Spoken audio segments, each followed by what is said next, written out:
ST sub plan నిధులు అనేటువంటివి ప్రత్యేకంగా ఆయన గుర్తించి రీసెంట్గా మాట్లాడడం కూడా జరిగింది పవన్ కళ్యాణ్ గారు. ఇలాంటి అవకాశాలు మరిన్ని కల్పించాలని నాకు ఇచ్చిన తక్కువ సమయంలోనే ఈ యొక్క 2-3 ముక్కలు మాట్లాడాల్సి వచ్చింది, క్షమించాలి. Thank you so much. Thank you సోదరా. శ్రీనివాస రెడ్డి గారు, కాకినాడ.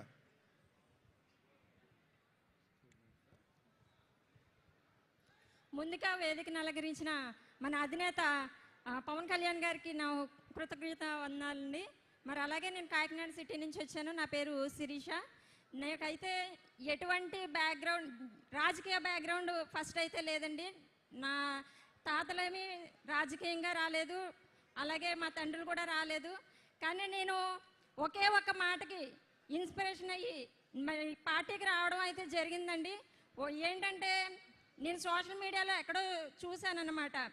వీర మహిళా విభాగం ఝాన్సీ లక్ష్మీబాయి గారి స్ఫూర్తితో ఆ పేరు తీసుకుని వీర మహిళా విభాగం అని కళ్యాణ్ గారి ఒక మాట విన్నాను నేను. మీ చేతికి కత్తి పట్టుకుని ఒక చంకని బిడ్డని ఎత్తి పెట్టుకుని ఝాన్సీ లక్ష్మీబాయి ఏ విధంగా అయితే పోరాడిందో మీరు కూడా వీర మహిళలు అన్న వాళ్ళు బయటకు వచ్చి ఇదే రకంగా పోరాడాలని ఆ రోజు ఒక్క మాట విన్నానండి. అదే మాటతో ఆయన మాట స్ఫూర్తిగా తీసుకుని నేను ఈరోజు రాజకీయంలో రావడం జరిగింది. అలాగే మరి నేను వెళ్తూ ఉన్న ప్రతి కార్యక్రమంలో ఎంతోమంది అడ్డుపడ్డారు, కానీ నేను ఆగలేదు. నీకు ఏంటి నీ ధైర్యం అంటే, నా వెనకాలన్న ధైర్యం నా బెప్పులే, నా అన్న మాట మీద ప్రకారమే నేను ఇక్కడ ఉన్నాను. ఆయన కంటి చూపు చాలు మనకి, మనం ఎలా ఉన్నామో డిసైడ్ చేస్తాడు. ఆయన చిరునవ్వు చాలు మనం ఎలా ఉన్నామో తెలియజేయడానికి.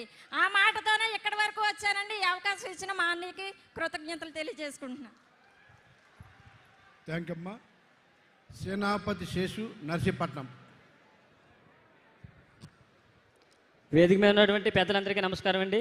మాది అనకాపల్లి జిల్లా నర్సీపట్నం నియోజకవర్గం మాకర్పల్లి మండలం అండి, జీకోడూరు గ్రామం. పవన్ కళ్యాణ్ గారు పార్టీ పెట్టిన తర్వాత ఒక మాట చెప్పారు, రబ్బర్ చెప్పులు వేసుకొని పూరు గురించి వచ్చిన వాళ్ళతో రాజకీయం చేస్తున్నారు. దానికి ఉదాహరణ నేనండి. 2020లో నేను మా గ్రామం నుండి ఎంపీటీసీగా పోటీ చేయడం జరిగిందండి. మా తల్లిదండ్రులు కానీ మా తాతలు ఎవరో రాజకీయాలు లేరు, కానీ పవన్ కళ్యాణ్ గారిని స్ఫూర్తిగా తీసుకొని నేను 2020లో కేవలం నా వెనకాల నాయకులు లేకపోయినా సరే ఒక 15 మంది జన సైనికులతో పాటు ప్రచారం చేసి వాళ్ళ చందాలతో ప్రచారం చేసి నేను ఎలక్షన్లో పార్టిసిపేట్ చేయడం జరిగింది. ఆ ఎలక్షన్లో కేవలం నేను 13 ఓట్లతో మాత్రం ఓడిపోయానండి. 912 మంది మా గ్రామ ప్రజలు నాకు ఓట్లు వేశారు. ఈ సభాముఖంగా జీకోడూరు గ్రామ ప్రజలు ప్రతి ఒక్కరికి కూడా ఈ సభాముఖంగా హృదయపూర్వక ధన్యవాదాలండి. అలాగే ఇక్కడికి వచ్చిన జన సైనికులకు ఒక మాట చెప్పదలుచుకున్నాను. నేను 7 సంవత్సరాల క్రితం మీలాగే ఎక్కడో చివరి కూర్చునేవాడిని, కానీ ఈరోజు ఈ వేదిక మీద మాట్లాడుతున్నట్టు దానికి కారణం పవన్ కళ్యాణ్ గారి జనసేన పార్టీ. సామాన్యులు కూడా రాజకీయం చేయాలంటే అది ఒక జనసేన పార్టీలోనే సాధ్యం. ఈ యొక్క విషయాన్ని ప్రతి ఒక్కరూ గమనించి మన పార్టీ కోసం మీ యొక్క సాయశక్తి ప్రయత్నం చేసి పార్టీని అభివృద్ధి చేస్తాను కోరుతున్నాను. ఇంకొక విషయం ఏంటి, నేను ఓడిపోయిన తర్వాత ఇంటికి వచ్చేటప్పుడు ఒక పెద్ద దారిలో కనిపించాడు. ఏమైంది అని అడిగాడు. ఓడిపోయినా అన్నాను. అంటే ఆయన ఒక మాట అన్నాడు, ఓడిపోయావు 5 ఓట్లు అన్నాడు. 13 ఓట్లు అన్నాను. నీది ఓటమి కాదు, నీ వాళ్ళ రాజకీయ భవిష్యత్తు అంత ఉండదు నీ వయస్సు.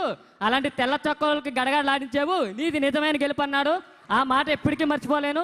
నాకు ఈ అవకాశం ఇచ్చిన మీ అందరికీ ధన్యవాదాలు తెలుపుకుంటూ, అన్న హ్యాపీ బర్త్డే. మళ్ళీ నేను జీవితంలో చెప్పగలలో తెలియదు. Advance happy birthday. జై జనసేన, జై హింద్. Thank you. వెంకటేష్, చూపురపల్లి.